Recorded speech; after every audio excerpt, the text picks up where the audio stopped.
महाभारत में भीम का नाम सबसे शक्तिशाली योद्धाओं में शामिल किया जाता है।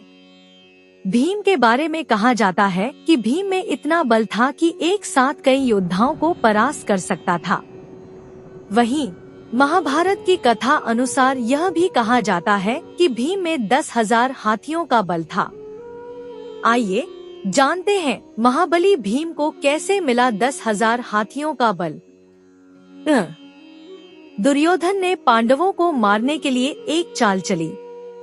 उसने गंगा किनारे उदक्रीडन नाम का एक शिविर लगाया।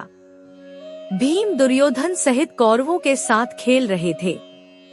मौका पाते ही दुर्योधन ने भीम के खाने में जहर मिला दिया। जहर खाने के बाद भीम बेहोश हो गए। तब दुर्योधन ने दुशासन के साथ मिलकर उन्हें गंगा नदी में फेंक दिया। भीम मूर्छित अवस्था में पानी के मार्ग से नागलोक पहुंच गए। वहां उन्होंने भयंकर सांपों का सामना किया। सांपों ने भीम को खूब डसा, जिससे कि उनका विष का प्रभाव कम होने लगा और होश में आने पर उन्होंने सांपों को मारना शुरू कर दिया। भीम से डरकर सांप नागराज वासुकी के पास गए और उन्हें सारी बात बताई। भीम बचपन से बलवान थे, लेकिन इतने सांपों द्वारा डसे जाने के कारण उनका शरीर कमजोर पड़ने लगा। नागराज वासुकी आर्यक नाग के साथ भीम के पास गए।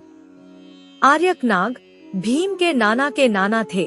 उन्होंने भीम को नागलोक ले जाकर नागराज वासुकी से भीम को शक्तिशाली रस पिलाने की अनुमति मांगी। नागराज ने अनुमति दी। भीम ने 8 कुंडों का रस पिया। इससे उनमें बहुत ताकत आ गई और वे दिव्य शैया पर सो गए। संक्षेप में भीम को उनके पूर्वज आर्यक नाग ने नागलोक में शक्ति प्रदान की। भीम नागलोक में 8 दिन तक सोए रहे। जब वे जागे तो उनमें 10,000 हाथियों की शक्ति आ गई। इसके बाद वे हस्तिनापुर गए। उन्होंने अपनी माँ कुंती और भाइयों को बताया कि दुर्योधन ने उन्हें विष देकर गंगा में फेंक दिया था। उन्होंने नागलोक की सारी बातें भी बताईं।